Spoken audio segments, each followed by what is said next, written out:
Hi friends, welcome to Pendam's kitchen. ఈరోజు వీడియోలో A2B హోటల్లో చెఫ్ని చాలా రిక్వెస్ట్ చేసి అడిగి తెలుసుకున్న ప్లెయిన్ దోశ, అదేవిధంగా ఈ దోశకి కాంబినేషన్గా వడ్డించే 3 రకాల చట్నీ రెసిపీస్ని చూపించబోతున్నాను. మీకు యూట్యూబ్లో ఎక్కడ కూడా ఈ పర్ఫెక్ట్ రెసిపీ దొరకదు. అంత పర్ఫెక్ట్ రెసిపీని నేను చూపించబోతున్నాను. వీడియోని ఎక్కడా కూడా స్కిప్ చేయకుండా చివరి వరకు చూసి తప్పకుండా మీరు కూడా ఈ దోశని అలాగే 3 రకాల చట్నీ రెసిపీస్ని ట్రై చేసి చూడండి. 100% పక్కా వస్తుంది. ఎక్కడ ఫెయిల్ అయ్యే ఛాన్స్ కూడా లేదు. సో ఇక ఏ మాత్రం ఆలస్యం చేయకుండా ఈ A2B హోటల్లో ప్రిపేర్ చేసే ప్లెయిన్ దోశని అలాగే 3 రకాల చట్నీలని మనం ఇంట్లోనే ఈజీగా ఎలా ప్రిపేర్ చేసుకోవచ్చో వీడియోలోకి వెళ్ళి చూసేయండి. ఫస్ట్ మనం పర్ఫెక్ట్గా దోశల పిండిని ప్రిపేర్ చేసుకోవడం కోసం ఇలా ఒక గిన్నెని తీసుకొని ఇందులోకి 2 కప్పుల దోశల బియ్యాన్ని వేసుకోండి. ఇక్కడైతే బెంగళూరులో దోశల బియ్యం అని సపరేట్గా దొరుకుతాయి అన్నమాట. మీరు ఉండే ప్రాంతంలో దోశల బియ్యం దొరకకపోతే రేషన్ బియ్యాన్నైనా లేదంటే ఏవైనా కొంచెం లావుగా ఉండే బియ్యాన్నైనా సరే వేసుకోవచ్చు. తర్వాత ఇందులోకి అదే కప్పుతోటి అరకప్పు ఇడ్లీ బియ్యాన్ని వేసుకోండి. వీటినే ఉప్పుడు బియ్యం అని కూడా అంటారు. నెక్స్ట్ ఇందులోకి అరకప్పు బాయిల్డ్ రైస్ని వేసుకోండి. వీటిని పెన్నీ రైస్ అంటారనమాట. ఇవి మీకు ఆన్లైన్లో కానీ లేదంటే సూపర్ మార్కెట్లో కానీ ఈజీగా అవైలబుల్గా దొరుకుతాయి. కొంచెం లైట్గా ఎల్లో కలర్లో ఉంటాయి అనమాట. తర్వాత ఇందులోకి 1/2 కప్పు మినపగుళ్ళని వేసుకోండి. మీరు వీటన్నిటిని కూడా కొలుచుకోవడం కోసం ఒక గిన్నెని కానీ గ్లాసుని కానీ సెట్ చేసుకోండి. ఎలాంటి సైజ్ గిన్నె అయినా సరే పర్వాలేదు. సేమ్ ఇక్కడ నేను చూపించిన కొలతలనే వేసుకోవాలి.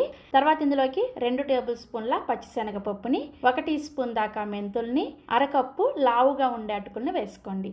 ఈ దోశల పిండిని ప్రిపేర్ చేసుకోవడం కోసం ఖచ్చితంగా ఇలా లావుగా ఉండే అటుకులను వేసుకోవాలి. పల్చటి అటుకులను వేసుకోకూడదు. పల్చటి అటుకులు వేసుకున్నారంటే ఇవి మనం నానబెట్టుకునేటప్పుడు అటుకులన్నీ కూడా ఎక్కువగా నానిపోయి నీళ్ళలో కలిసిపోతాయి అనమాట. అందుకని ఇలా లావుగా ఉండే అటుకులనే వేసుకొని వీటిని 4-5 సార్లు శుభ్రంగా కడిగేసి ఆ నీళ్ళన్నీ కూడా తీసేసి మళ్ళీ తిరిగి నీళ్ళని పోసుకొని 5 గంటల సేపు నానపెట్టుకోండి. అంతకన్నా ఎక్కువసేపు నానపెట్టకూడదు. 5 గంటలు అయితే కరెక్ట్గా సరిపోతుంది.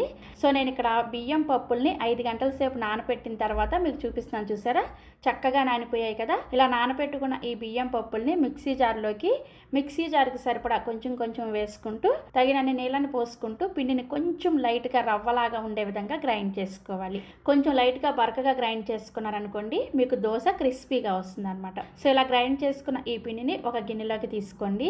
ఇదే విధంగా మిగిలిన బియ్యం పప్పులను గ్రైండ్ చేసేసుకొని సేమ్ ఇదే గిన్నెలోకి తీసేసుకొని ఈ 2 పిండిలు కూడా చక్కగా బాగా కలిసే విధంగా ఒకసారి మీ చేత్తోనే బాగా కలుపుకోండి. ఇలా చేత్తో కలుపుకుంటేనే పిండి చక్కగా ఫర్మెంట్ అవుతుంది అనమాట. సో ఈ విధంగా పిండిని బాగా కలుపుకున్న తర్వాత మూత పెట్టేసి ఈ పిండిని రూమ్ టెంపరేచర్లోనే ఒక 8 గంటల సేపు ఫర్మెంట్ చేసుకోవాలి. పిండిని గ్రైండ్ చేసిన వెంటనే ఫ్రిడ్జ్లో పెట్టకూడదు. రూమ్ టెంపరేచర్లో ఉంచితేనే మీకు పిండి పులిసి దోశ టేస్టీగా వస్తుంది అనమాట. సో నేనైతే ఇక్కడ ముందు రోజు నైట్ గ్రైండ్ చేసేసుకొని నెక్స్ట్ డే ఉదయాన్నే మీకు చూపిస్తున్నాను. చూసారా, పిండి చక్కగా పొంగింది కదా. ఇలా పొంగి పిండి పులిస్తేనే దోశ టేస్టీగా ఉంటుంది. ఇలా పొంగిన పిండిని గరిటతో ఎలా పడితే అలా కలపకుండా నెమ్మదిగా ఒకే డైరెక్షన్లో కలుపుకోండి. మీరు పిండి పులిసిన తర్వాత ఎలా పడితే అలా కలిపేశారనుకోండి, ఫర్మెంటేషన్ టైంలో పిండిలో ఏర్పడిన గాలంతా కూడా పోయి మీకు దోశ గట్టిగా వచ్చేస్తుంది అనమాట. క్రిస్పీగా రావడం వేరు, దోశ గట్టిగా రావడం వేరు. అందుకని పిండిని జాగ్రత్తగా ఒకే డైరెక్షన్లో కలుపుకొని ఇందులో నుంచి మీకు కావాల్సినంత పిండిని వేరొక గిన్నెలోకి తీసుకోండి. మిగిలిన పిండి మీద మూత పెట్టేసి చక్కగా ఫ్రిడ్జ్లో పెట్టేసుకున్నారనుకోండి, 3-4 రోజుల పాటు ఈ పిండితో మీరు ఎలాంటి దోశలైనా సరే వేసుకోవచ్చు. మసాలా దోశ వేసుకోవచ్చు, ఎగ్ దోశ వేసుకోవచ్చు, సెట్ దోశ వేసుకోవచ్చు, ఇలా రకరకాల దోశలు వేసుకోవచ్చు. సో ఇలా కావాల్సినంత పిండి తీసుకున్న తర్వాత ఇందులోకి రుచికి సరిపడా ఉప్పుని వేసుకోండి. అదేవిధంగా 1 టీ స్పూన్ దాకా చక్కెరని వేసుకోండి. ఇలా చక్కెర వేసుకోవడం వల్ల దోశ మనకి మంచి రంగులో వస్తుంది అనమాట. హోటల్లో కంపల్సరీ వేస్తారు, తప్పకుండా వేసుకోవాలి. ఇలా చక్కెర వేయడం వల్ల దోశ మనకి తీపిదనం ఏమీ రాదు, టేస్టీగా ఉంటుంది.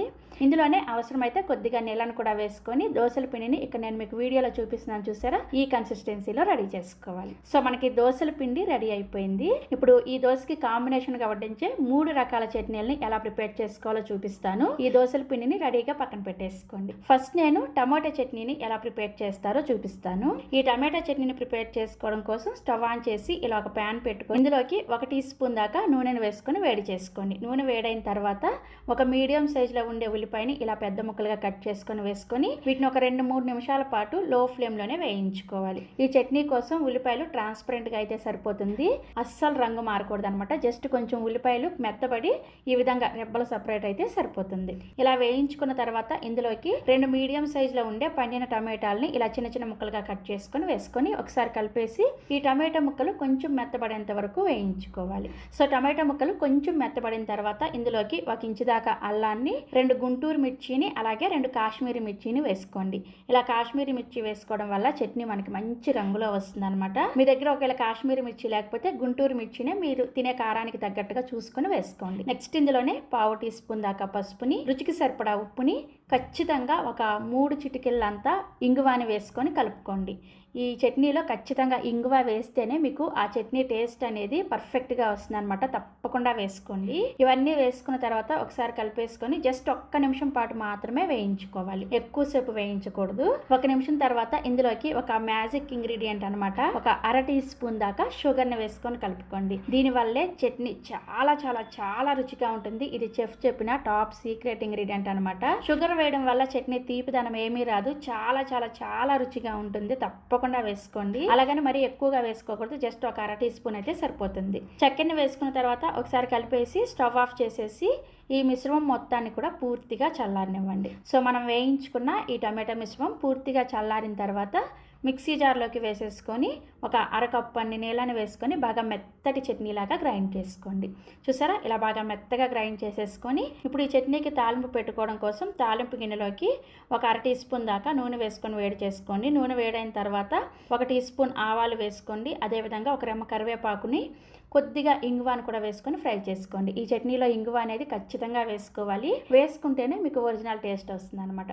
తాలింపు ఇలా చక్కగా వేగిన తర్వాత ఈ తాలింపుని తీసుకొచ్చి మనం ముందుగా గ్రైండ్ చేసుకున్న ఈ చట్నీలో వేసేసుకొని కలుపుకోండి. అంతే, మనకి A2B హోటల్లో ప్రిపేర్ చేసే టమాటా చట్నీ రెడీ అయిపోయింది. చాలా సింపుల్గా చేసుకోవచ్చు, టేస్ట్ అయితే చాలా చాలా బాగుంటుంది.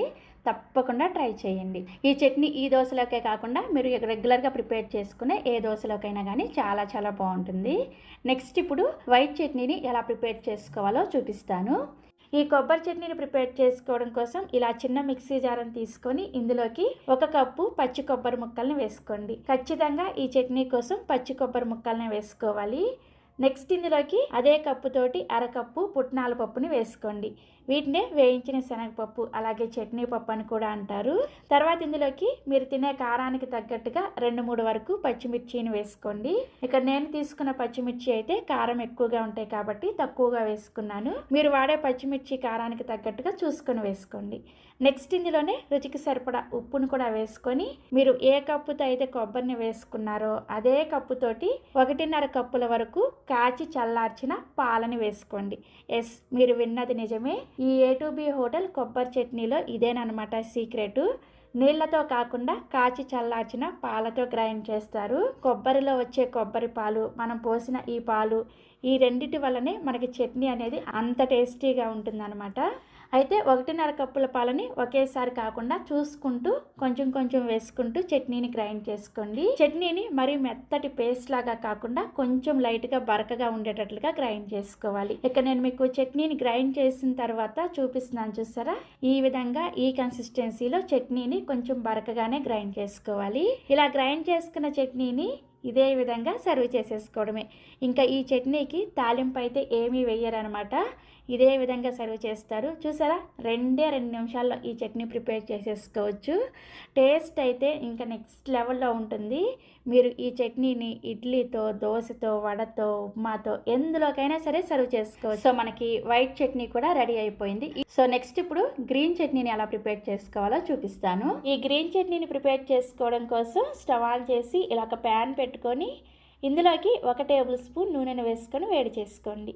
నూనె వేడైన తర్వాత ఇందులోకి 1 టేబుల్ స్పూన్ మినపగుళ్ళు, అలాగే 1 టీ స్పూన్ జీలకర్రని వేసుకొని ఈ మినపగుళ్ళని అలాగే జీలకర్రని లో ఫ్లేమ్లోనే 1 నిమిషం పాటు వేయించుకోండి. అంటే మనకి మినపగుళ్ళు కొంచెం లైట్గా రంగు మారేంత వరకు వేయించుకోవాలన్నమాట. చూసారా, మినపగుళ్ళు ఇలా చక్కగా లైట్గా రంగు మారిన తర్వాత ఇప్పుడు ఇందులోకి ఒక పెద్ద ఉల్లిపాయని ఇలా పెద్ద పెద్ద ముక్కలుగా కట్ చేసుకొని వేసుకోండి. అదే మీడియం సైజు అయితే 2 ఉల్లిపాయలని ముక్కలుగా కట్ చేసుకొని వేసుకోండి. నెక్స్ట్ ఇందులోనే ఒక 4-5 పొట్టు తీసేసిన వెల్లుల్లి రెబ్బలు, 1 ఇంచు దాకా అల్లాన్ని పైన తొక్క తీసేసుకొని వేసుకోండి. తర్వాత ఇందులోనే మీరు తినే కారానికి తగ్గట్టుగా 3 లేదా 4 పచ్చిమిర్చిని కూడా వేసుకొని వీటన్నిటిని కూడా కలుపుకుంటూ లో టు మీడియం ఫ్లేమ్లోనే ఉల్లిపాయ ముక్కలు కొంచెం మెత్తబడేంత వరకు వేయించుకోవాలి. ఈ చట్నీ కోసం ఉల్లిపాయలు గోల్డెన్ బ్రౌన్ కలర్లో వేగకూడదు, జస్ట్ కొంచెం లైట్గా రంగు మారి మెత్తబడితే సరిపోతుందన్నమాట. చూసారా, ఉల్లిపాయలు ఇలా చక్కగా వేగిన తర్వాత ఇప్పుడు ఇందులోకి కొద్దిగా కొత్తిమీరను వేసుకోండి. కొత్తిమీరని మరీ ఎక్కువగా వేసుకోకూడదు, జస్ట్ కొంచెం వేసుకుంటే సరిపోతుంది. తర్వాత ఇందులోనే ఒక రెమ్మ కరివేపాకు, అలాగే 2 గుప్పెళ్ళ వరకు పుదీనా ఆకుని శుభ్రంగా కడిగేసి ఈ పుదీనా ఆకుల్ని ఇందులోకి వేసుకోండి. వీటన్నిటిని కూడా లో ఫ్లేమ్లోనే చక్కగా కలుపుకుంటూ పుదీనా ఆకులు చక్కగా వేగేంత వరకు లో ఫ్లేమ్లోనే ఫ్రై చేసుకోండి. జస్ట్ ఒక 2 నిమిషాలకే ఈ పుదీనా చక్కగా వేగిపోతుంది, పెద్దగా టైం ఏం పట్టదనమాట. సో ఒక 2 నిమిషాల తర్వాత చూపిస్తున్నాను, చూసారా, పుదీనా మనకి చక్కగా ఇలా వేగిపోతుంది. ఇలా వేయించేసుకొని ఈ ప్యాన్ని పక్కన పెట్టేసుకొని ఈ మిశ్రమం మొత్తాన్ని కూడా పూర్తిగా చల్లారనివ్వండి. ఈ మిశ్రమం చల్లారేలోపు మనం చట్నీ కోసం తాలింపుని పెట్టేసుకుందాము. తాలింపు కోసం సేమ్ అదే స్టవ్ మీద తాలింపు గిన్నెను పెట్టుకొని ఇందులోకి 1 టీ స్పూన్ దాకా నూనెను వేసుకొని వేడి చేసుకోండి. నూనె వేడైన తర్వాత ఇందులోకి 1/2 టీ స్పూన్ చొప్పున ఆవాలు అలాగే మినపగుళ్ళను వేసుకొని ఈ రెండింటిని కూడా లో ఫ్లేమ్లోనే వేయించుకోండి. ఈ చట్నీ తాలింపు కోసం పచ్చిశనగపప్పుని అలాగే జీలకర్రని వేసుకోరనమాట. కేవలం ఈ మినపగుళ్ళు అలాగే ఆవాలు మాత్రమే వేస్తారు. ఇవి కొద్దిగా వేగిన తర్వాత ఇందులోకి ఒక ఎండుమిర్చిని కూడా ఇలా సగానికి తుంచుకొని వేసుకొని ఫ్రై చేసుకోండి. అలాగే ఈ తాలింపులో కరివేపాకు కూడా వేయరనమాట, మీరు కావాలంటే వేసుకోవచ్చు. సో తాలింపు ఇలా చక్కగా వేగిన తర్వాత రెడీగా పక్కన పెట్టేసుకోండి. నెక్స్ట్ ఇప్పుడు చట్నీని గ్రైండ్ చేసుకోవడం కోసం మిక్సీ జార్లోకి మనం ముందుగా వేయించుకున్న ఈ ఉల్లిపాయ, కొత్తిమీర అలాగే పుదీనా ఈ మిశ్రమం మొత్తాన్ని కూడా మిక్సీ జార్లోకి వేసుకోండి. నెక్స్ట్ ఇందులోనే 3 టేబుల్ స్పూన్ల దాకా పచ్చి కొబ్బరిని వేసుకోండి. పచ్చి కొబ్బరి అయితేనే ఈ చట్నీ చాలా చాలా టేస్టీగా ఉంటుంది. ఒకవేళ మీకు పచ్చి కొబ్బరి అవైలబుల్గా లేకపోతే ఎండు కొబ్బరి అయినా సరే వేసుకోవచ్చు. చివరిగా ఇందులోకి రుచికి సరిపడా ఉప్పును కూడా వేసేసుకొని చట్నీని గ్రైండ్ చేసుకోవడం కోసం అవసరమైన నీళ్ళని కొద్దిగా వేసుకుంటూ చట్నీని కొంచెం గట్టిగా అలాగే లైట్గా బరకగా ఉండేటట్లుగా గ్రైండ్ చేసుకోండి. ఇక నేను మీకు చట్నీ గ్రైండ్ చేశాక చూపిస్తున్నాను, చూసారా, ఈ కన్సిస్టెన్సీలో చట్నీని రెడీ చేసుకొని ఈ చట్నీని ఒక సర్వింగ్ బౌల్లోకి తీసుకొని మనం ముందుగానే తాలింపు వేసి రెడీగా పెట్టుకున్నాం కదా, ఆ తాలింపుని తీసుకొచ్చి ఈ చట్నీలో వేసేసుకొని కలుపుకోండి. అంతే, చాలా చాలా చాలా టేస్టీగా ఉండే A2B hotel green chutney ready అయిపోయింది. సో మనకి A2B హోటల్లో ప్రిపేర్ చేసే దోశ వేసుకోవడం కోసం దోశల పిండి రెడీగా ఉంది. అదేవిధంగా 3 రకాల చట్నీలు కూడా రెడీగా ఉన్నాయి. ఇక ఏమాత్రం ఆలస్యం చేయకుండా ఈ హోటల్లో వేసే దోశను వేసేసుకుందాము. దోశ వేసుకోవడం కోసం స్టవ్ ఆన్ చేసి దోశల పెనాన్ని హై ఫ్లేమ్లో బాగా వేడి చేసుకోండి. పెనం బాగా వేడైన తర్వాత ఇలా కొద్దిగా నీళ్ళని చిలకరించుకొని టిష్యూ పేపర్తో కానీ కాటన్ క్లాత్తో కానీ ప్యాన్ని శుభ్రంగా క్లీన్ చేసేయండి. ఇలా చేయడం వల్ల మనం వేసుకునేటప్పుడు దోశ అనేది చక్కగా పెనానికి స్టిక్ అయ్యి క్రిస్పీగా వస్తుంది అనమాట. సో దోశల పెనాన్ని ఇలా క్లీన్ చేసుకున్న తర్వాత మంటని ఖచ్చితంగా లో ఫ్లేమ్లో పెట్టుకొని మాత్రమే దోశను వేసుకోండి. మంటని మీడియంలో కానీ హై ఫ్లేమ్లో కానీ పెట్టారనుకోండి, దోశల పిండి గరిటకి చుట్టుకొని వచ్చేస్తుంది అనమాట. అందుకని లో ఫ్లేమ్లో పెట్టుకొని మాత్రమే దోశని ఈ విధంగా మీకు ఎంత వీలైతే అంత పలుచగా దోశను వేసేసుకోండి. ఇలా దోశ వేసుకున్న తర్వాత దోశల పెనాన్ని అటు ఇటు తిప్పుకుంటూ మీడియం ఫ్లేమ్లోనే దోశ పైన పిండి తడారిపోయేంత వరకు కాల్చుకోవాలి. సో దోశ పైన పిండి తడంతా కూడా ఆరిపోయిన తర్వాత దీని మీద కొద్దిగా నూనెని వేసేసుకోండి. నూనె కొంచెం ఎక్కువగా వేసుకుంటేనే మనకి హోటల్ టేస్ట్ వస్తుంది అనమాట. నూనె ఎక్కువగా వద్దు అనుకున్న వాళ్ళు తగ్గించి కూడా వేసుకోవచ్చు. సో ఇలా నూనె వేసుకున్న తర్వాత దోశని మీడియం ఫ్లేమ్లోనే అన్ని వైపులు కూడా తిప్పుకుంటూ ఎర్రగా కాలేంత వరకు కాల్చుకోవాలి. సో దోశ చూసారా, ఇలా చక్కగా ఎర్రగా కాలిన తర్వాత దీన్ని మళ్ళీ రెండో వైపుకి తిప్పాల్సిన అవసరం లేదు. మీరు ఒకవేళ రెండో వైపుకి దోశ తిప్పుకొని కాల్చుకున్నారంటే దోశ అనేది మెత్తబడిపోతుంది అనమాట. అందుకని ఇలా ఒకవైపు మాత్రమే కాల్చుకొని ఈ దోశని ఈ విధంగా ఫోల్డ్ చేసేసుకోండి. దోశ చూసారా ఎంత పర్ఫెక్ట్గా వచ్చిందో, అసలు ఖచ్చితంగా మీరు ఈ రెసిపీ ట్రై చేశారంటే 100% సాటిస్ఫై అవుతారు. అందుకు నేను గ్యారంటీ. నేను పక్కా కొలతలతోటి తెలుసుకొని మరి ఈ దోశని ట్రై చేశాను. నేనైతే 100% సాటిస్ఫై అయ్యాను. దోశ కానీ చట్నీలు కానీ ఎంత పర్ఫెక్ట్గా వచ్చాయో తెలుసా. తప్పకుండా మీరు కూడా ట్రై చేయండి. ట్రై చేసి టేస్ట్ చేసిన తర్వాత మీ ఫీడ్బ్యాక్ని నాతో షేర్ చేసుకోవడం అస్సలు మర్చిపోకండి. మరిన్ని ఎమ్మీ అండ్ టేస్టీ రెసిపీస్ కోసం వెంటనే మన పెండెమ్స్ కిచెన్ని సబ్స్క్రైబ్ చేసేసుకోండి. Thank you.